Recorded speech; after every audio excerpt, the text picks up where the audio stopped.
Welcome to the Daily Horror Habit Podcast. I'm your host, Jay Krieger, bringing you daily reviews of currently streaming horror movies for your twisted pleasure. Be aware that these reviews may include mild spoilers. And as always, I hope you enjoy. Today I'm joined once again by Berto for part 2 of our Alien series review as we tackle James Cameron's larger-than-life 1986 sequel, Aliens Special Edition, which is currently streaming on HBO Go and HBO Max.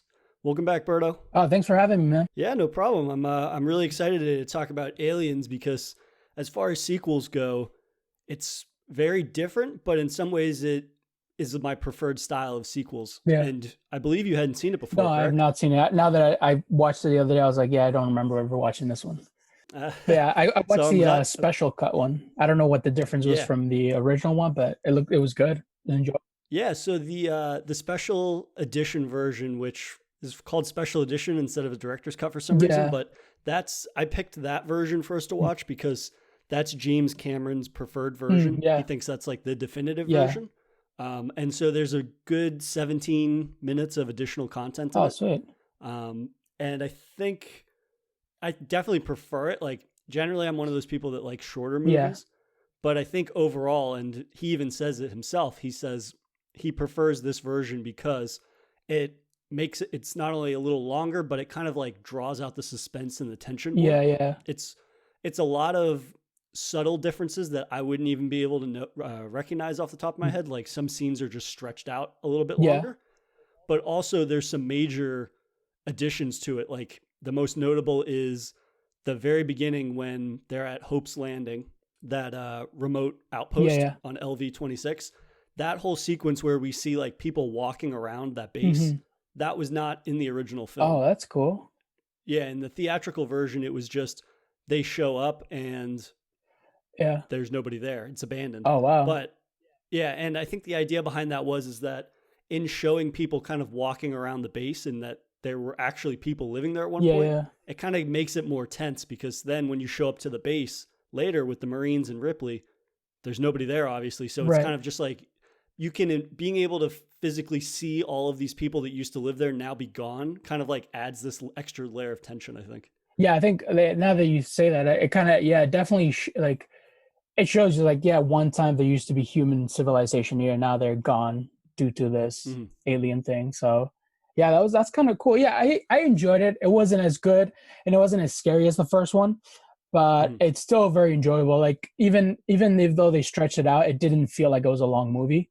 Because like just again, like the suspense and the action and the story itself, it kind of kept you in the loop and didn't really lose track of what was going on the whole time.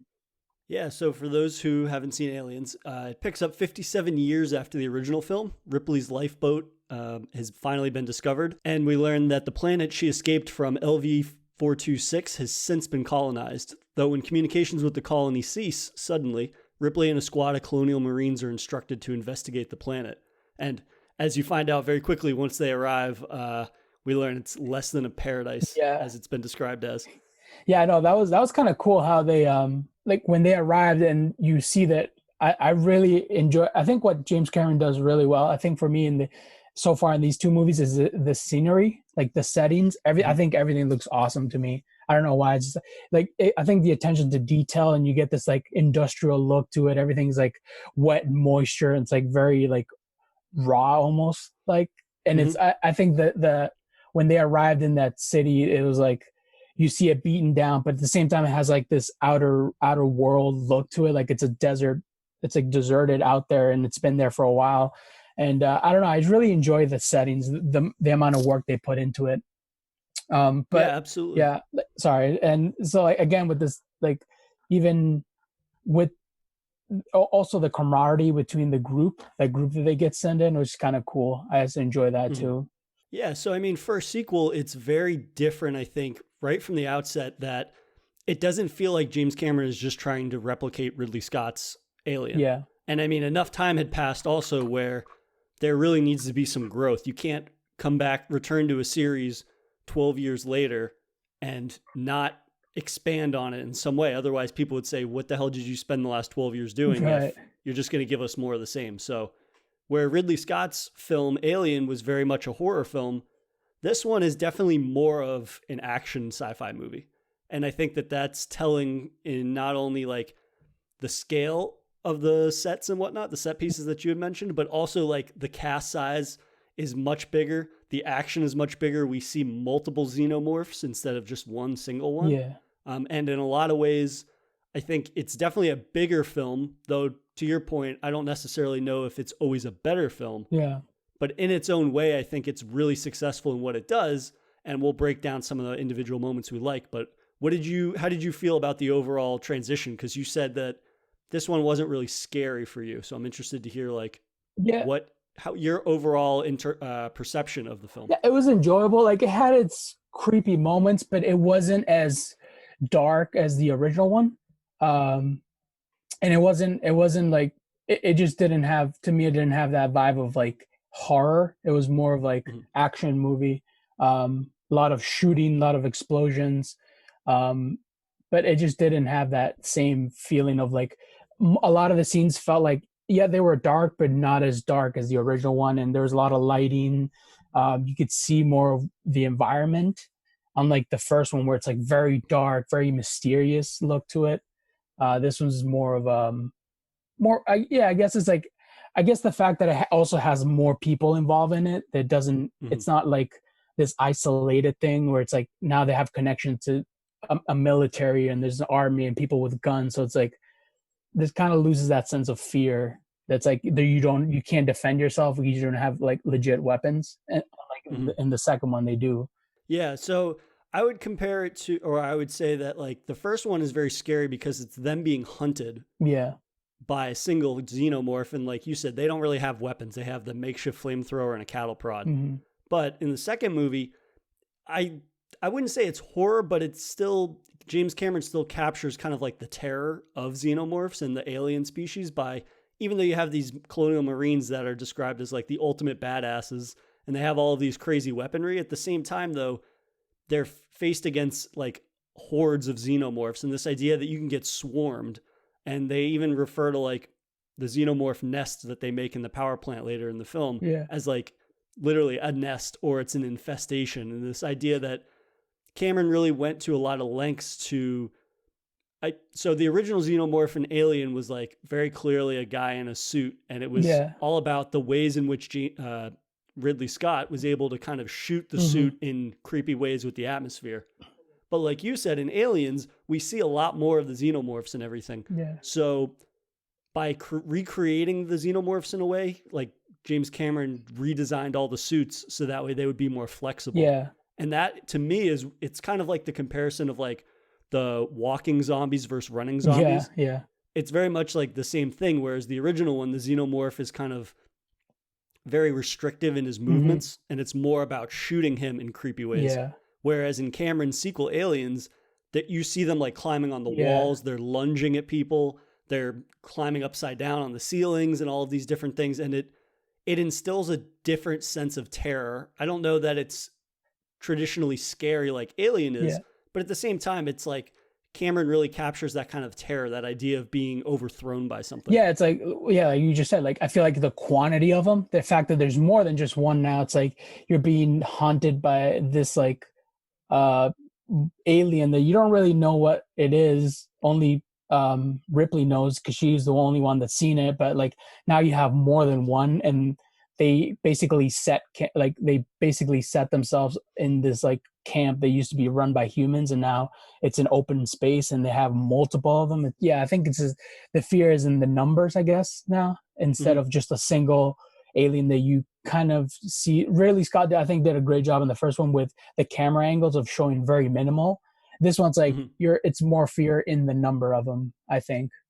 I'm glad that he actually Cameron makes this shift. Yeah. Because had they kind of just done another scenario like Alien, again, it would have been like, did they even need to make a sequel? Right. And so for him to be very cognizant of the fact that tonally this is not going to match the original, it allows him that freedom. And obviously there's more of a studio backing with the sequel than there is with the original, because nobody knew whether the original was going to be any good. So like the money was going to come in from the studio to back them up on it. So he can kind of expand on that universe in familiar ways. But again, it's all about building up the scale of it, which then leads to some of the coolest action scenes in the entire series for me.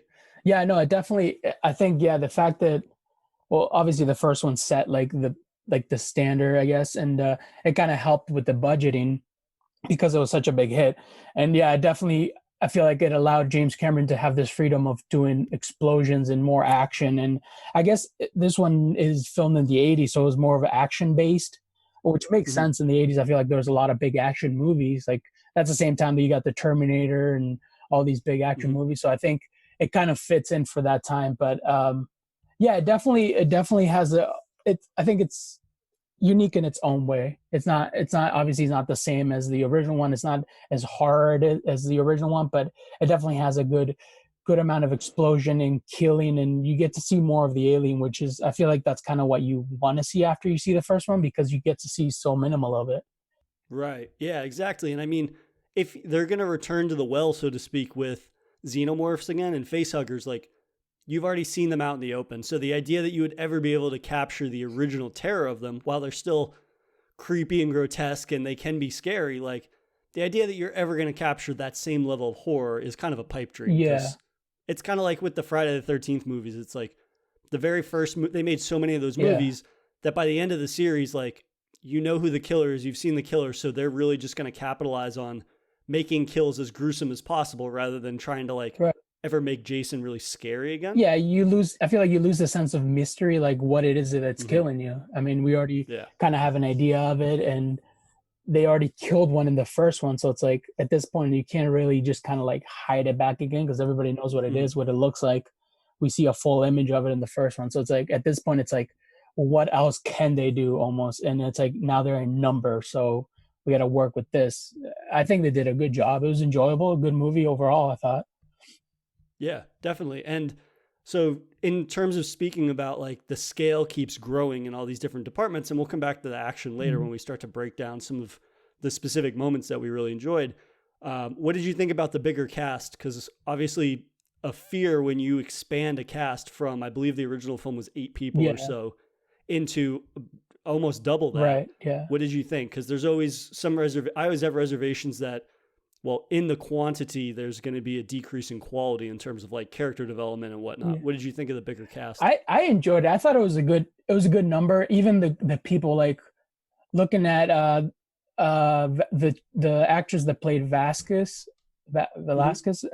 So she was Jeanette Goldstein. Yeah. So she was in the Terminator movies, actually. She played the mom, I think, in the second one, which makes sense. She plays the stepmother. Yeah, so it would make sense, because I feel like James Cameron's directed that second one, I think, too. So it kind of it's in role. And then I think Husk wasn't it? Is it? Yeah, the main guy. Oh, Hicks. Sorry, Hicks, played by Michael Biehn. He's also in the Terminator. He plays what's his name? Connor. Reese, sorry. John Connor's dad. So that kind of, I see the connection there with the Terminator movies and James Cameron. But overall, I think the cast was great. I mean, they're still like, these are like actors that will become eventually great actors, like Bill Paxton. I think he's probably one of the most, to me, annoying and funny characters in that, because he's just like, we're gonna die, man. He's such a meathead to me. It came off as me like such a like, we're gonna die, man. This is hell. And he just kept saying that. He's like, I don't want to do this. And it's just kind of like, I was like, dude, just shut up. Like, go kill it. Like, I don't know. It's kind of got on my nerves at the time. Bill Paxton is probably one of my favorite character actors for moments like that, where he's capable of like coming in as being kind of like the loudmouth meathead. And he was even in, of course I'm blanking on. Oh, he was in Terminator. Yeah. He's in the first scene. He's the guy that has the spike. He's one of the punks that the Terminator kills. Right. He's got the spiky hair and like the road rash on his face. And you and I watched Predator 2 for the first time a couple months ago. I mean, he's in that. He plays one of the detectives. Yeah. But yeah, I mean, this film, I think, is such a fantastic combination of different character actors. Yeah. And I mean, whether it's, like you said, Michael Biehn or Bill Paxton, you have Jeanette Goldstein, and then also like Lance Henriksen, who plays Bishop. You have all of these really fantastic character actors that, getting to see them all together and come together and bring something different, they're able to kind of blend in and out between that like buff and gruff kind of military persona, but then they're able to insert humor into it that feels genuine. Nothing kind of feels forced. Right. And something interesting that I had read was that the beginning scene on the spaceship, on the Colonial Marine ship, when they're all waking up, and then we see them like go through their routines and whatnot, start to get dressed and then go eat. And they're kind of bullshitting with each other periodically through that. And it seems like a very kind of innocuous moment or series of clips, like a good 10 minutes.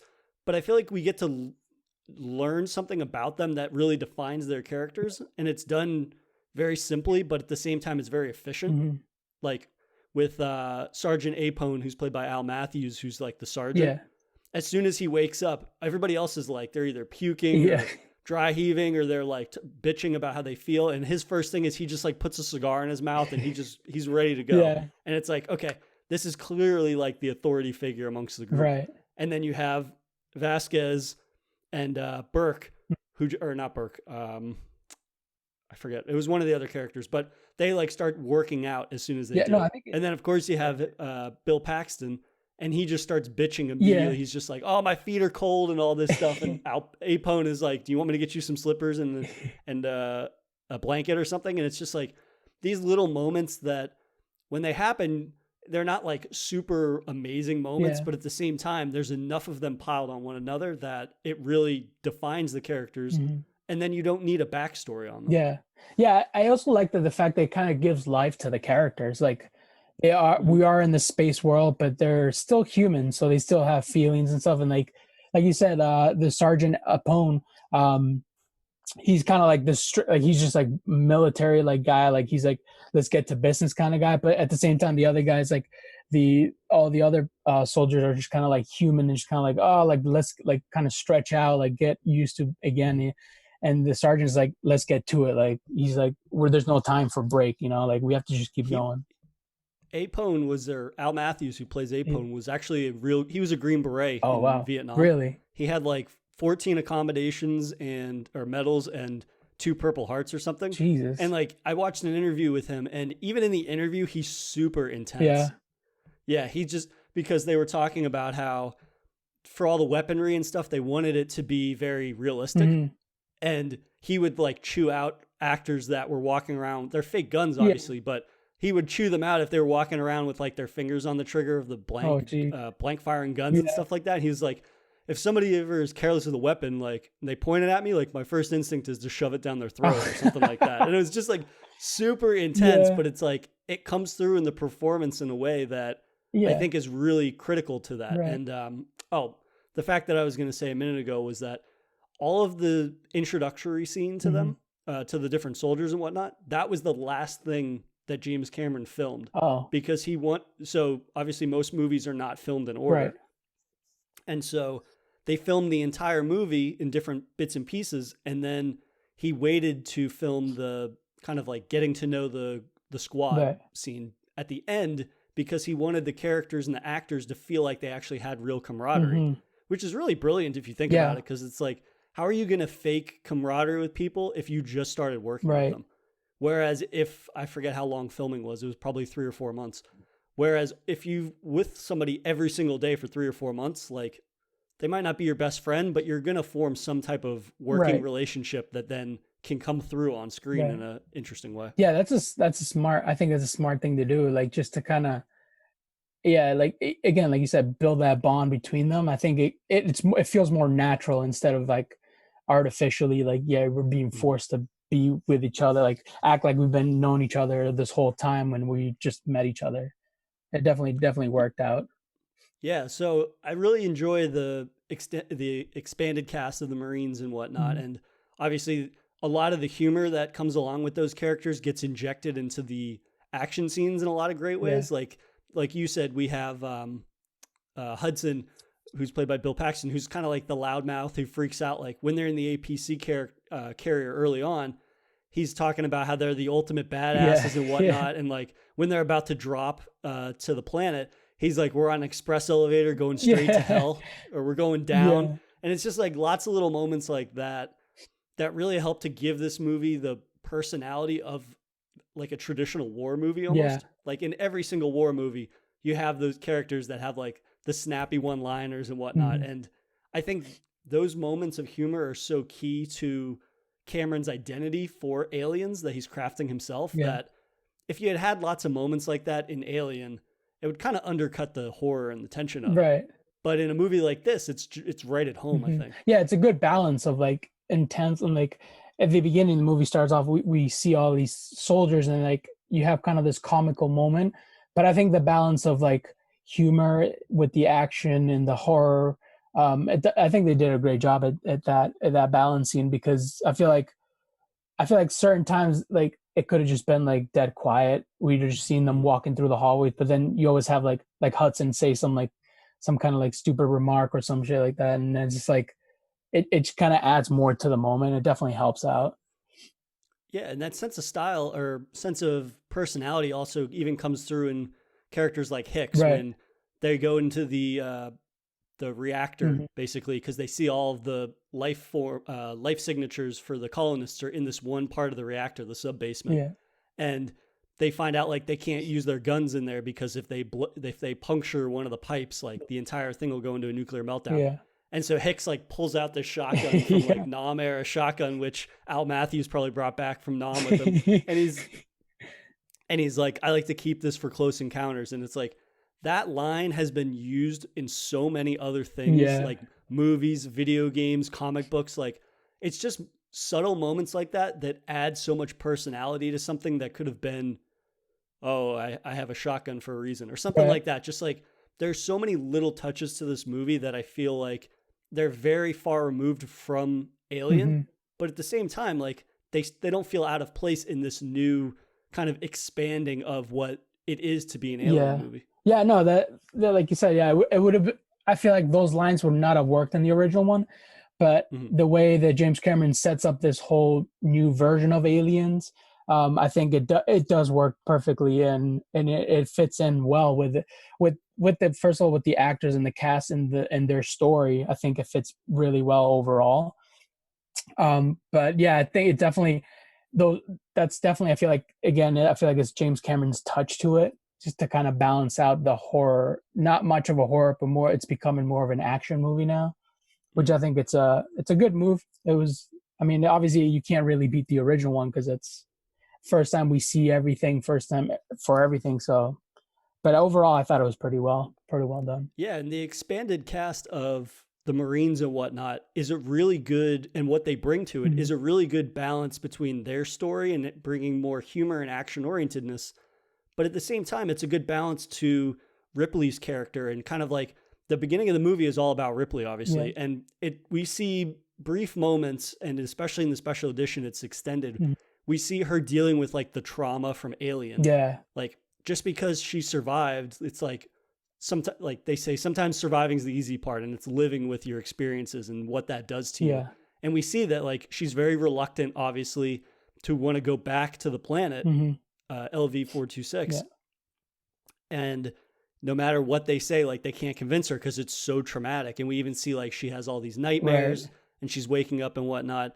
And then that kind of not allowing her to ever become like this unstoppable super soldier really adds sort of like the emotional weight and investment into the movie. Yeah. And we see that really flourish in the second half when they discover Newt, who's played by Carrie Henn, who's the only survivor from the infestation, basically, who's like this little 9-year-old girl.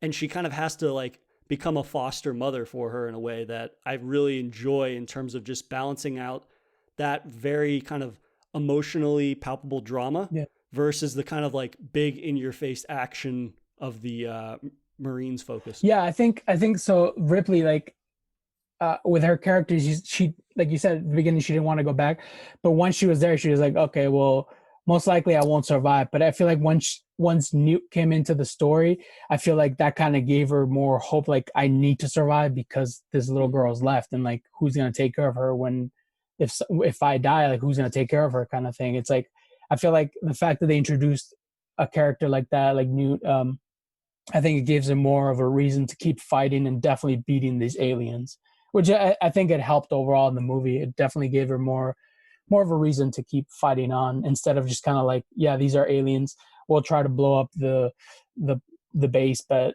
I'm probably going to end up dying. And now she's like, I have to survive.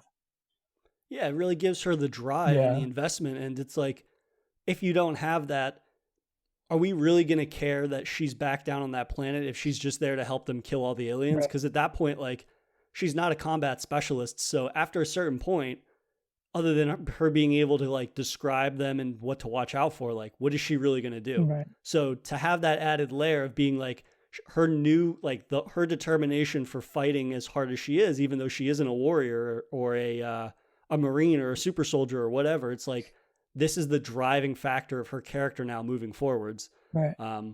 And I think that just, again, it gives it another layer of depth, and it gives Ripley's character something to grow with. Right. Because as we find out, her daughter, when she's woken up from the stasis pod, one of the first things she has Burke, who works for Weyland-Yutani, do is like dig up information on her daughter who she hasn't seen. And she's like, I want to find out what's been going on with her. And you find out that her daughter has passed away from cancer while she was asleep in cryosleep. Mm-hmm. And so just kind of like getting over that grief and her continued trauma, and then being given almost like a second chance essentially to be a mother. Yeah. Or she could be a surrogate mother. Like, that really speaks to her character and her character's drive, and just getting the viewer to be invested in her more than a specialist or a whatever the Marines bring her on as. A consultant basically. Yeah, I think also what helps, I think, is when Hicks kind of showed her how to use a gun. It kind of gives her more of like, all right, now it's kind of a somewhat fair fight because I can defend myself. I know how to use a weapon. So I think that definitely kind of helps with her character kind of build more confident and being ready to kind of her survival. Like, she's kind of like, all right, now I don't have to die because I know how to use a gun. I know how to can blow it up. I can shoot it and learn, how to defend myself. So I think, that's definitely, those are also, I feel like, another key moment for her as a character to grow. But yeah, like you said, like, I think the fact that she gets a second chance at being a mother, which I think is probably something that the character needed at the time, because obviously I'm sure it's definitely not easy losing your daughter, especially with the fact that you missed all of her life because you were sleeping in a cryopod. I think it's one of those key moments for me. I think as Ripley's character development is when she learned how to use the gun. Yeah, that scene is it's funny in the making of that I watched. Sigourney Weaver says multiple times how she didn't realize that there was going to be like as much shooting and guns in the movie because she didn't read the stage directions when she was reading the script. Yeah. And she mentions like several times in the documentary that she's like very anti-gun and she hates guns and she hates movies that have guns and all this stuff. And it was just like, well, this is like for that time period, like the biggest shoot 'em up sci-fi movie out there. And that scene is really a great scene, which you mentioned, which was Hicks and her, and Hicks teaching her how to use the pulse rifle. Because something that I really, really enjoy about the movie is their kind of like flirty behavior. Yeah. Because the longer the film goes on, the more they're kind of like freely flirting with each other, and there's like an attraction there. Right. But the movie never gets bogged down in like a relationship drama or anything like that. Like, as we said, the movie is pretty long to begin with, so to have a ton of scenes of the two of them like being more than intimate in a situation like this would just be like, I think you guys have more pressing matters. Right. Yeah. So it's just very evenly handled in a way that I think, again, complements it, because like you said, there might be as the cast gets smaller and smaller and smaller, there might be less and less dialogue and things of that nature. So for them, it kind of just adds a little bit of polish and a little bit of familiarity between the characters to a scene that is very kind of like standard. Here's how you use this gun, kind of just like scene play out.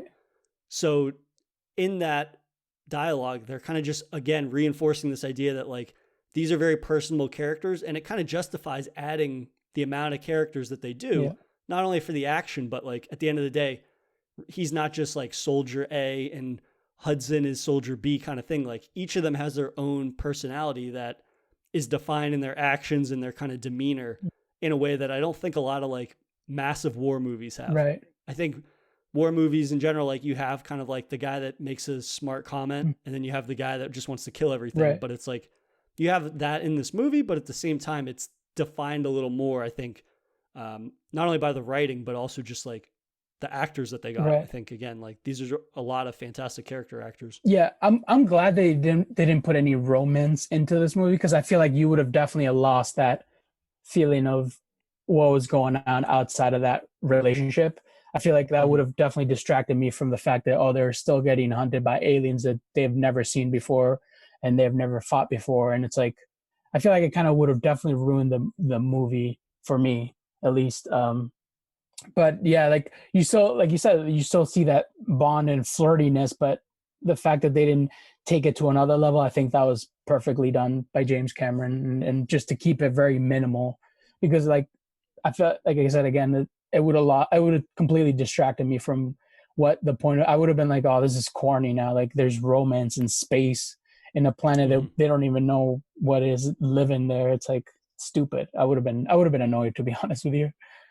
Yeah, and I think it would be unrealistic that these characters are able to balance all these different things, like especially Ripley. Like Ripley's new concern is not only surviving the hordes of aliens that are or xenomorphs that are going to like attack them at any moment, but now she's like a surrogate mother. Right. So this idea she's going to balance surviving, protecting her new surrogate child, and juggle a romance with a Marine that she's known for like 16 hours or 20 hours or whatever. Like it would just be too much and it wouldn't be very genuine. Yeah. Because her character also her character is very reserved at that point. It's not that she's willing to let just anybody in. Right. And we see that even in a lot of the scenes when she's initially rescued, other than the Weyland-Yutani board that basically like revokes her license because they blame the ship, the Nostromo, blowing up all on her and just saying like, oh, she made up the aliens. Yeah.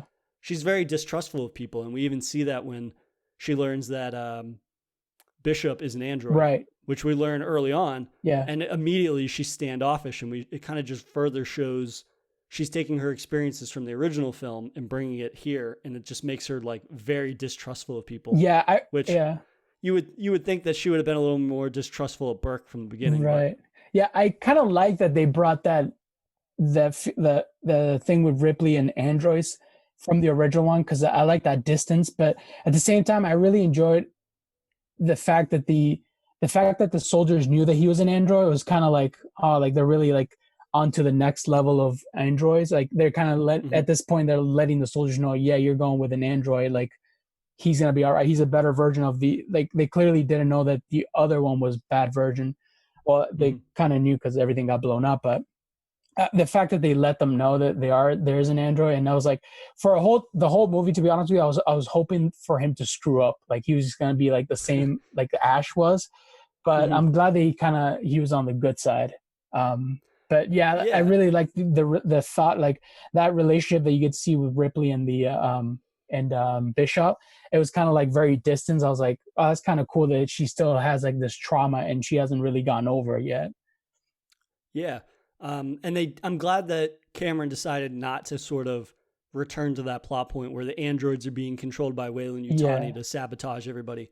Because again, if that had been like the twist yet again, like it would have been one of those instances where it's like, did you need to make the sequel if you're just going to hit all of these story plot points from the original? Right. But there are a couple of scenes where they try to make the audience wonder about Bishop, kind of question whether him. He is question him, because especially there's one scene where he's dissecting one of the face huggers that they find. And a guy, one of the few no-name he does have a name, but it's a soldier that we don't really know. Right. I think he's one of the pilots. And he comes in and he's like asking Bishop if he can get him anything else. And Bishop kind of just like looks at him and is just like very dismissive.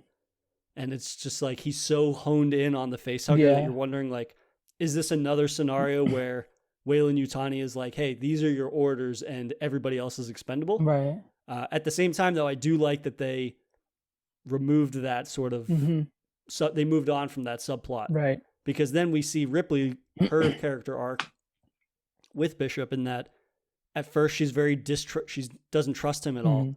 And then that trust and bond begins to kind of grow towards the end when Bishop saves them. And moments before he gets ripped in half, she has that moment where it's just like, you did good, Bishop, kind of thing. And it just shows like her character is able to grow throughout the trauma and to not sort of, she's able to grow on, to move on from that point in her life, even though, I mean, who's ever going to really move on after watching 30 people get killed by aliens and whatnot? That's true. Yeah, I like the fact that she was able to almost, like, she definitely trusted him more than would ever trust Bishop. But I think that was definitely also another key moment where it's like, at least for her as a character, where she was like, yeah, I mean, he told me that he is a better version of the old one. So like there's no reason for me to not like believe him. So yeah, it was kind of like it was in at the same time you can still feel that there's a little distance. She kind of questions it throughout the whole movie, although Mm-hmm. there's not much dialogue between them. I think I don't remember being much dialogue between them. Not a lot. But like the one time she kind of like, all right, I'm still hesitant until the end where you get to see it was like you did good, and like then he gets shredded in half or whatever. Yeah. So earlier you were talking about sort of just the model work Mm, again and kind of just like the environment. yeah, And I think that this one, again, it really captures a lot of the artwork and the style that H.R. Giger used in the original yeah, one for designing these things. But again, Cameron's sensibilities is that he's going to take that and he's going to extrapolate on that in some pretty major ways. mm-hmm. And we see that with just about everything. I mean, like the power loader at the end when you Yeah, have that fight with the queen, like Cameron designed that all by that's himself. And awesome. like Yeah, he did all of the drawings and a lot of the concept art was just him. And he just kind of has this vision on how to make things bigger and to a certain extent for different purposes, like better. Like we have this new massive planet, and yet the same amount of detail is applied to everything, to all the miniatures, to the APC, to the dropship, which we get at one point, yeah, and just like the structures in general. Like I think they said everything was like 1/5 scale models, and the amount of detail and the way that he was able to shoot that is so convincing in a way that I feel like not a lot of movies in the 80s were able to do, yeah, especially sci-fi movies. Like when you go back and watch, not Star Wars, but some lesser sci-fi movies, right, like it's very clearly the technical limitations of certain right, things. And in Aliens, I think there's like the most notable are probably the scene when they're dropping into the yeah, planet. You can see like that green screen and yeah, yeah, whatnot. And when the dropship crashes, yeah, like those are the only two moments in the entire movie where you're like, that looks a little dated. right, Everything else is like very mm-hmm. pristine and it has this technical level of detail to it Yeah, that makes it look lifelike. And the way that he's able to cut between everything yeah. like that is just, I mean, it remains flawless in my I opinion. like the fact that most of the things are like for example, like when she gets on the robot, it's practical, so it's like it gives it life, its own life. Like you can see it, she's Mhm. on it. Like it doesn't look CGI or it doesn't look like green screen. It's like she's actually controlling it. I think that also helps those scenes out to be like, oh, that's realistic. Like they actually build that, and it's kind of cool. I also like the that tank looking car that they get dropped off. Yeah. That was pretty awesome. That was a unique idea. I really like that with the giant wheel. It has like massive wheel, looks like a tank, almost like bulletproof car. Yeah. The armored personnel Yeah, carrier. that was pretty So, cool. so that thing was interesting because there was a life size one and then they had an RC one. Oh, so, And the RC car, it was like an RC car. yeah, So for when they have to use it on the model hmm, set, basically, or when they had to back it up into the yeah, dropship yeah, before they dropped down into the planet. But then they also obviously had one that they were in. yeah. And that thing sounds like it was a nightmare Oh, because a lot of the facts on it were like the brakes failed at one point and they like almost ran over James oh my Cameron. god. The roof collapsed at one point. What?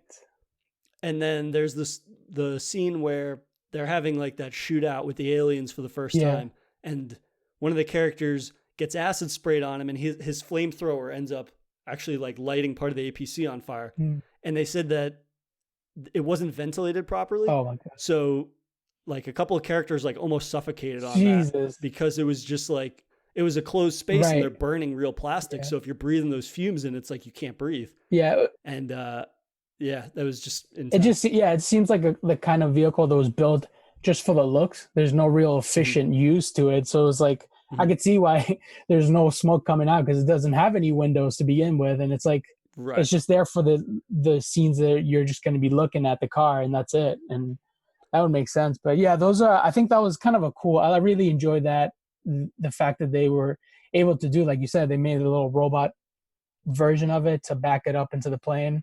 Oh, Mhm. and I think that was kind of cool. That was it also gives it that realness to it. You know, it's like you can tell like nowadays it's just easier to CGI something into it, and especially with the quality of graphics that we have. But like in those times, I feel like you had if you want to get the real deal, you had to do like actually make a model of it and build it, make it come to life, which is kind of awesome.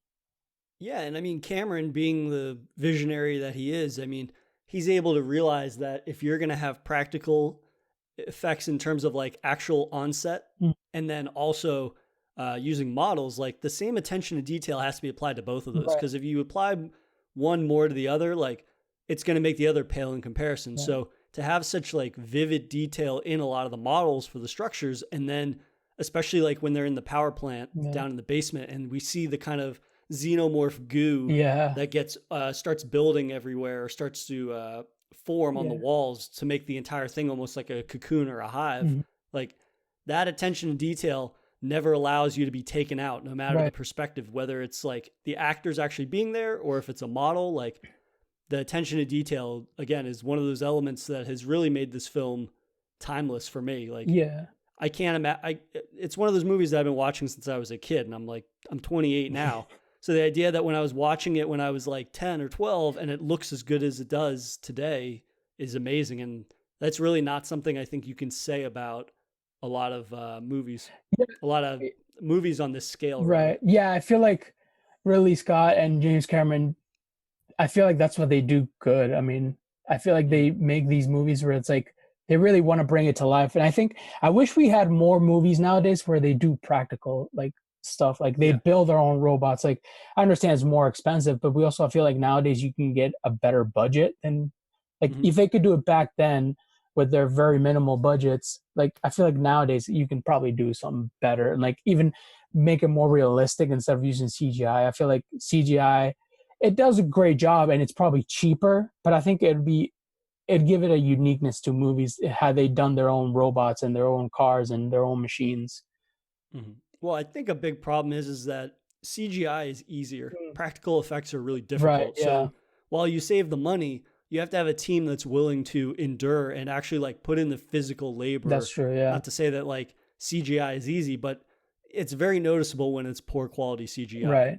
And it's like, this is something that I love about a lot of small budget horror movies is that while their story and performances might be lacking in certain instances, the ones that really put all their effort and put a lot of their budget into practical effects, it really goes the distance in terms of conveying the terror or the gore or whatnot in a way that can save a lot of movies and like help facilitate it as being something worth watching because of the attention to detail. And I think that practical, like going all in on practical effects is still something that not a lot of films do. Right.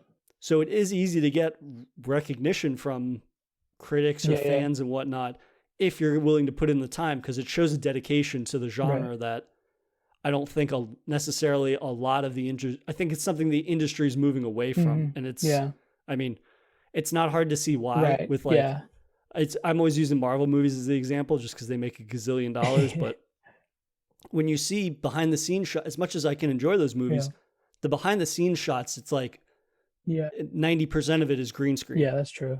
Or they're standing on items that are covered in green screen and whatnot. And it's like, the green screen there works and the CGI there works, but it's like, what's the budget? $200 million? Like not every movie has that crazy budget. That's true. But I mean, for Aliens, the practical stuff, I mean, even the, like, I keep going back to the freeloader scene when she's fighting the queen at the end. I mean, part of it is just little models. Like when Ripley when Ripley grabs the queen and then they fall down the air shaft. Like, that's obviously models that they threw down a little shaft. But they still built like an actual freeloader for when she's moving. And there's like a guy that's in the suit moving it. Like that's right behind her, which I thought was funny. Like what? But again, it just shows like the attention to detail and how well that thing is crafted, and just Cameron's ability to envision that scene and how he's going to cut it between model and actually actors in person. Like there's no moment where you're just like, oh, that looks super fake. Yeah, that's true. I think that's what makes these movies, hold up even to nowadays, just the attention to detail and all that hard work they put in. I feel like it still holds up to nowadays. Like, even though we have amazing CGIs and all that stuff, that amount of work that they did just to get just to get the robot moving, it literally looks like she's literally moving the robot, like she's controlling it. And I think it's that detail that really helps give life to the movie. And I think it did an amazing job at that. Yeah. And something that I would be, that I guess you might be worried about when they're doing a sequel with a new director is like, are they going to change what they did in the original one, or are they going to build on it? Because generally you don't want somebody to completely redo something or rework something that somebody has created. Yeah. So while Aliens rather introduces the Queen, it's basically just a bigger xenomorph, Right, yeah. And they still have the same kind of alien vocabulary, so to speak, or breeds of aliens, where they have like the face hugger, the xenomorph, and now they have a queen, which is just a bigger xenomorph. Yeah. But Cameron was able to realize, like, I'm not going to introduce something new because that might be too foreign to like the language of Alien that Ridley Scott created. But at the same time, I can improve upon it in a lot of different ways. And like, technically, this movie I think is superior, obviously, because in those 12 years, advances in practical effects, but also just James Cameron was able to use a lot of different camera techniques and whatnot to make it look, I guess the way I'd phrase it is like, it looks better than it is in reality. Because I read that a lot of the different scenes, there were so many moving parts that he actually would film scenes backwards and then replay it and then play it forwards. Oh, that's interesting. Like, yeah, it was something that I would never think about because everything's obviously so smooth. Right. But there's that scene where the APC is about to flee the power plant, and a xenomorph like sticks its head in the door, and Hicks sticks a shotgun in its mouth, and it's like, it seems very simple, but at the same time, you have to realize like 4 or 5 things have to happen in succession for that to occur. Like, they have to have the head; he has to close the door, the head has to come in. Then he has to like take the shotgun, put it in its mouth, say a line, and then the head explodes. Like, that's like 5 or 6 moving parts. Yeah. So if you're able to do that backwards and do it slower, obviously, then when you play it forwards and speed up the camera, it's going to look like one fluid motion. Right. Just like thinking to be able to do things like that to get the scene that you want and to not compromise at all is like really incredible. How'd you even think of that? Playing a reverse. Exactly. That's insane. It just sounds so complicated. No, exactly. Yeah. I mean, that's why this film shoot took longer than they thought it would, and why it went over budget is because he wasn't going to compromise on certain things. And I mean, you even see that in the face hugger. Like in the original film, the face hugger jumps out of the egg, but then you don't really see it move after that or anything like that. You see it fall from a ceiling at one point. But in this, there's that whole sequence where he's crawling. Burke puts the face hugger in the room with Newt and Ripley. And then it's like writhing around on the floor and it's running after her. But again, that scene only came to be because Cameron was smart enough to envision like, okay, the puppeteers can do certain parts of it, but how are you going to make it leap across the room and make it actually like land where you want and do things like that? And that was another instance where he just filmed it in reverse. He had it starting at one place and then they yanked it with a cable so that way it would move backwards. But then when you replay that, it's jumping forwards, it looks like. That's crazy. Jeez. Him just blending all of these smart shots and whatnot into a scene that we got, which obviously is very smooth and fluid. Like, it's amazing to think about now. That's insane. Yeah, I would have never thought of playing a reverse so it looks like you're doing it forward. That's insane. That's insane camera work. And I think that just shows the experience and the knowledge of James Cameron to even think about that. Because I don't know, I don't know if I can even film. And it's like to even think of like, oh, let me just play this in reverse. Who would have ever thought play this in reverse so it looks like he's going forward? Like, what? Doesn't make sense to me. Yeah, and I mean, again, like as I said earlier, he did little things that really helped to fit his vision for an Alien sequel, where it's like he redesigned the xenomorph, but again, it looks like a xenomorph. Like, it doesn't look, it's not red, it doesn't have massive additional fangs or wings, or he didn't do anything crazy with it, but he redesigned it enough that it gave the actors the ability to bring the xenomorph to life in a way that he envisioned for his movie, where it's not as bulky of a suit, so the actors are more flexible, and so the xenomorphs come off as being like very agile. It makes them seem like they're actually beasts instead of a man in a suit, basically. So when you get that scene where the Marines are making their last stand in that command center, and all the light, and it's all red lights and whatnot, and Hicks looks up in the ceiling, and they're climbing upside down. That's so creepy. Through that, like, that's so creepy, and they wouldn't have been able to move like that had they used the old suit. That was also a scene that they filmed, and then they like they filmed it with the guys just climbing normally along the floor, and then they just flipped the image to make it look like they're upside down. Oh wow, I would have never thought of it. Jeez. No, that was probably one of the creepiest scenes, one of the creepier scenes, I would say. Other than the fact when they get into the when they're first going into the cave, I guess where the xenomorphs took over, where the power plant. the power plant. I think that when they showed up and like all of a sudden they're like there's nobody here, and they just drop from the ceiling, like all of them start moving in the background. That was a freaky scene. I was like, that was probably one of my favorite scenes, because like they're literally like a million, like on their radar there's so many of them, but we don't see them. And then all of a sudden in the background, you can see out of the darkness these things moving. You're just like, what the hell? That motion tracker is one of the coolest things that's ever been expanded upon. Because in the original one, they had that one that it looked like a vacuum cleaner, basically. Like it was very goofy looking. Like a and it was hand supposed vacuum. to be. Yeah, exactly. I mean, granted, it was supposed to be something that they just threw. I think it was Parker. Parker just throws it together at the last minute in the original one.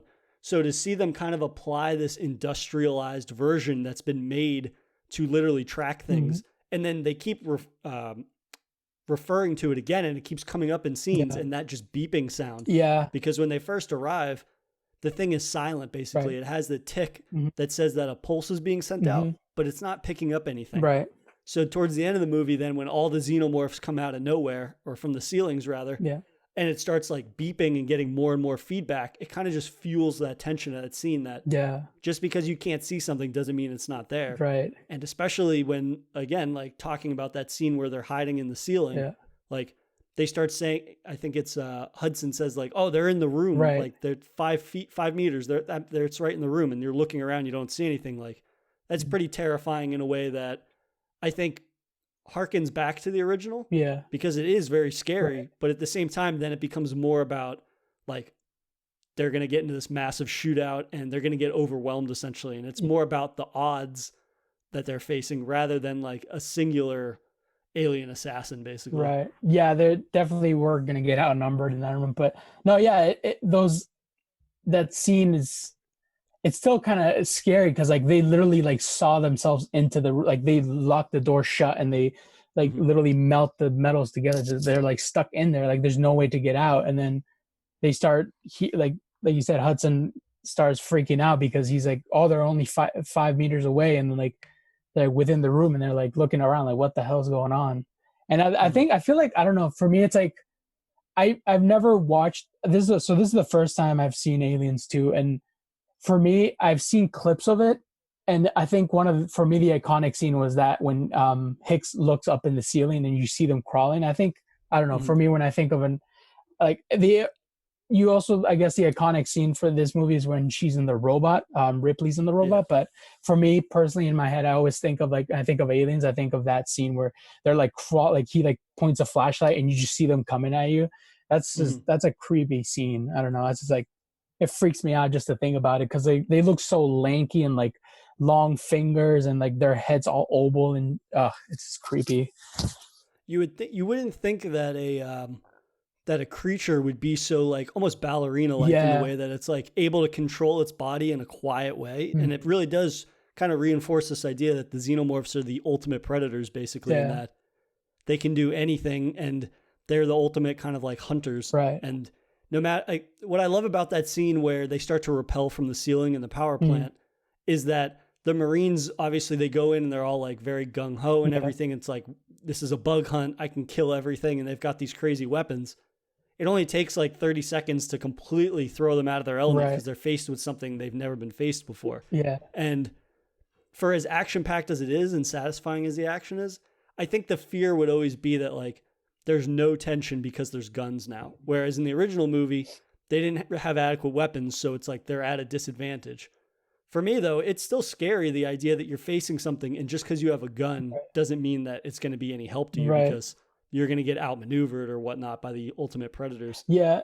In this, it seems though like they were definitely outnumbered, but I think I do enjoy the fact that James Cameron was able to get just those like subtle scenes of like darkness, and then you can see them moving in the background. I feel like that really adds to the I guess horror and thrill part of it. It's like that you can be in a room with something and you you've been staring at it and you don't see it, and then it's like all of a sudden it's a subtle move that it's still there in the darkness, although you can't see it.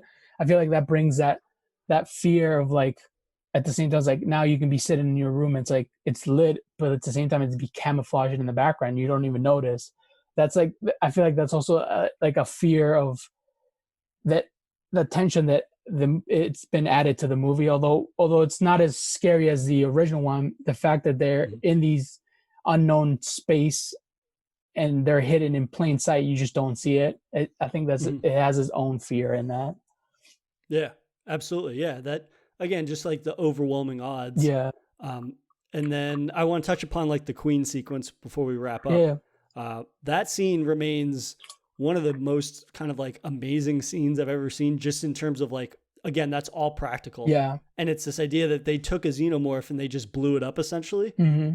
But at the same time, like they add this gross like gestation tube that she's laying all the eggs with. And it's like super gross and moist and disgusting. Yeah. But at the same time, it's all practical. It's not just CG. It's not a CGI'd monster or whatever.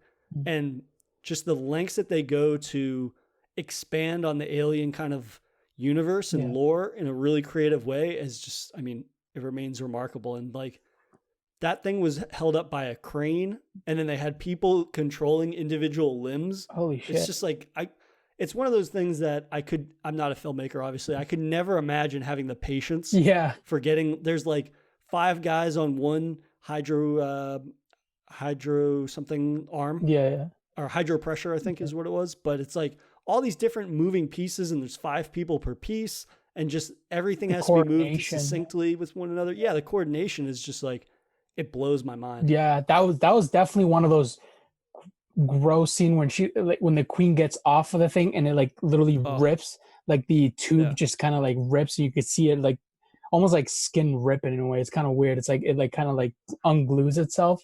It's so gross. It's like and then all the liquids just fall down. Oh, it's very no bueno. Yeah, definitely not. It's one of those nasty scenes, but I think, I mean, even that I don't know. I didn't even think about it.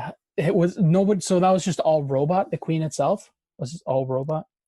Yeah. So it was animatronics, and then it was like puppeting again. Wow. Like the dedication for those and the head hugger or face huggers is animatronics and puppeteering. Yeah. And just blending them in such a way and having, because Cameron knows how to he knows how to shoot everything properly. Yeah. So the way that he was able to convey it and kind of like hide some of the little elements that might not be organic or it's too difficult to pull off, like he could hide it within the scene in a way that makes it look very realistic. And I mean, it's such an imposing shape and figure that the way that he was able to make it look very natural and like the way it moves around these tight environments, like again, just speaks to his vision for the movie and having the wherewithal to know how to execute on that.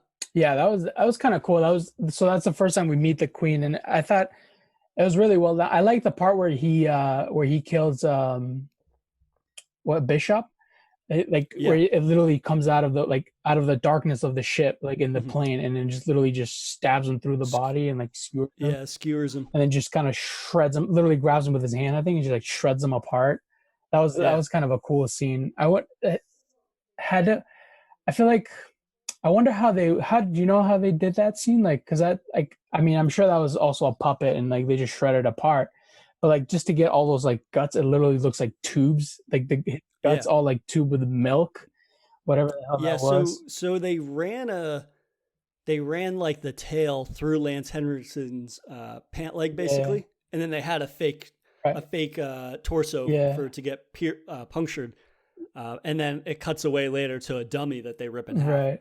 But for the milk stuff, it was like milk and yogurt that they mixed together. Oh, that's gnarly. And they had him like have a cup of it in his mouth and spit it everywhere.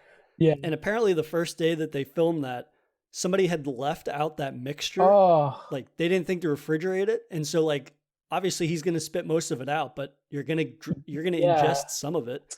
And so he actually ended up drinking like spoiled milk yogurt that made him like violently ill Sick. that night. And it was like, So he said that they actually had somebody on staff then that had to make sure like the milk was being Oh refrigerated. my God, yeah, I would be pissed. Yeah, Especially but if I you mean get that that's one of milk those free. scenes, like a little detail like that that really makes it. He's an android, Yeah. but at the same time, he might as well be a human, and that might as well be blood because it kind of evokes the same discomfort at seeing that. It's Yeah. like you said, all of his insides are just like these tubes Yeah. that are coated in milk and yogurt and all Yeah. this gross shit. Like it's the same kind of unease that you get if it were Ripley being ripped in half. That's true. Yeah, that's a good point because like I think the fact that they chose a white color for it, I don't know if it would have looked weird had it been like another color. I think white. I don't know if it was like blue or green. I think that would have been weird. Like I feel like if it was green, it would have been more alien-like because I feel like we Mm-hmm. we as humans have that image of aliens being green, but I Mm-hmm. think white kind of sticks out just as much as it would be if it was red, like blood. Yeah, Yeah. I yeah, I don't, it's interesting because I think if it had been like a different color, like if you said like if it had blue or green, like Yeah. probably would have looked kind of goofy. Yeah. But at the same time, like especially seeing like I don't know white liquid all over skin, Yeah. it just looks gross, Yeah. and it doesn't really look like Mhm. comical, or it doesn't look. It just looks off-putting Yeah. in a way that I don't know. It's just like it's gross to look at. Right. Yeah, it's out there. It's different for sure. Yeah. So in wrapping up, what is probably one of your favorite action scenes? Considering like the action is there's so much more of an emphasis on action, and the scale is so Mm. much bigger. I'm curious, like what would be probably your favorite action scene? Whether it's the power plant nest, whether it's the command center shootout, whether it's the Mm. the Queen standoff, or the power loader fight at the end. I think I gotta say one of my favorite scenes is probably when they first meet the xenomorphs in the power Mhm. plant. I think that was pretty cool because you really get to see how the characters break down. Like you see them Yeah. throughout those, like the beginning of the movie, you get to see how confident they are, and like even in Hudson, you can see like he's so confident. But after that scene, he kind of like breaks down. You really get to see them mentally break down. Hmm. Even Velasquez, I think she like also has like a mild breakdown, but she kind of ends up holding her own, but I just like the fact that from that scene, once they know what they're fighting, you can kind of see there's a lot of fear in them, Yeah. a lot of fear in what the hell is this thing, and like I hope we can kill it kind of fear. It just looked like you can just tell, and like and there it seems like, and from that the union in the group kind of like it kind of splits apart, especially after their Al is it Alpone? Apone. Apone dies. They're Yeah. kind of like, oh shit, like who's gonna take over next? Like who's Hmm. qualified to take over next? Yeah, that was. Yeah, that the power plant that they shot that in was the same power plant that they used in Tim Burton's Batman. Oh really? I found out. Yeah, they said the Batman came out 3 years after this, and I just learned that they used the same scene. But yeah, I agree. I think that you go in and you assume like, oh, like they said in the briefing, they think like, oh, this is going to be a bug hunt. Yeah. Like when Hicks is being, or Hudson rather, is being a shithead Yeah. to their inept sergeant, or their, I forget. Yeah, I think it was I their think it's a sergeant. corporal. Yeah. Anyways, whoever's in charge of them, Burke. Mm-hmm. He's Hudson is being a dickhead. He's like, how do I get out of this chicken shit outfit and all this stuff, like very cocky, over the top. Even in the special edition, Hudson breaks down for Ripley like all the different types of weapons they have and the APC before they get there, and you're like, oh, this is going to be a piece of cake. And then you see as soon as they get faced with something they've never faced before, it kind of like demoralizes them in a way. Okay. And that really gives a lot of credence to like Hicks being such a prominent figure in the film, where he becomes the new leader. Right. And instantly, like, you see how they treat him. He might as well be Apone in terms of like the way that the squad respects him and they listen to what he has to say. And they're like, yeah, we're not going to listen to anybody else because nobody else has our respect. Right. There's like that scene at the beginning where they're in the mess hall eating, and he's like, oh, look, somebody's too good to, the corporal's too good to be eaten with the rest of us grunts, kind of thing. Yeah, no, I think like it shows the Hicks is like, I feel like it's kind of like natural to him to be the next one up. But at the same time, I do, from that scene, I enjoy the fact that we get to see like how confident they are. Like you can see them at the beginning where I think one of the scenes, oh shit, I lost track of my thought. So at the beginning of the movie, like you get to see how confident they are, and they're like, oh yeah, we're ready for it. Like they're Marines, they're like trained to be all this badass guys, and then at the same time, like once they do see that they're not humans that they're fighting aliens, it's like, oh shit, like what is this? And then you see that they're all hidden and they're outnumbered. It's like you can see them melting down basically, like they're not prepared for it. Yeah, absolutely. And I think that's a pretty good place to wrap up. Yeah. But I'm excited. I'm glad that you enjoyed it. It sounds like we're of the same mind that it's not nearly as scary, but at the same time, it is Cameron very being cognizant of the fact that he's making his own movie in this universe. And I think for the most part, like he handles it really, really well. And it's basically like the best case scenario. Like people like to try to compare Alien and Aliens, like definitively in terms of like which is better. But I mean, it's like comparing two different genres together. You know what I mean? It doesn't really make sense to me that you could compare them in terms of like, this is better than that, because they're two very different movies and they're both very aware of the types of movies they want to be. Yeah. I'm glad that James Cameron, like basically Ridley Scott kind of like left this idea there, and then kind of James Cameron took and ran with it in a sense, you know, and I really enjoyed that he didn't change much about it. He just kind of emphasized everything, like the action and the aliens, and we get to see more of it. And, you know, I really enjoy that. The fact that a lot of sequels tend to be pretty bad nowadays. And this one seems like even back then, it still holds up perfect. Yeah, absolutely. Yep. And I'm excited to see what you think about Alien 3, which we'll talk about next week, which is directed by David Fincher, who did Seven and Fight Club and all those movies. Because I think you'll really dig some elements of it because you've been a fan of kind of like the settings and the model structure and the attention to detail, which I think he does a really fantastic job on. But this is probably one of the more divided films or sequels in that people are either on one side or the other, whether they think it kind of lives up to the Alien name or if it is kind of like too much of a detraction from it. But I'm excited to talk with you about that one because it's one that I think I've only seen once. So getting to revisit it a second time will almost be like a fresh viewing for me too. So I'm excited to chat about that. I'm excited to see it. I'm interested how is it going to be dark? Like you said, he directed Seven. I'm thinking like this dark horror kind of movie. So I'm interested to see what kind of style he's going to take it with.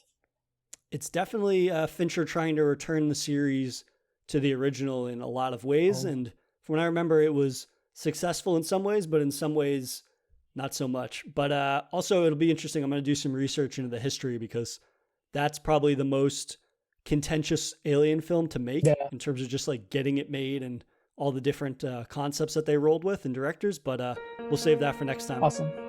If you enjoyed this episode, please subscribe to Daily Horror Habit on your preferred streaming service and follow @Daily Horror Habit on Instagram and @Daily Horror Pod on Twitter.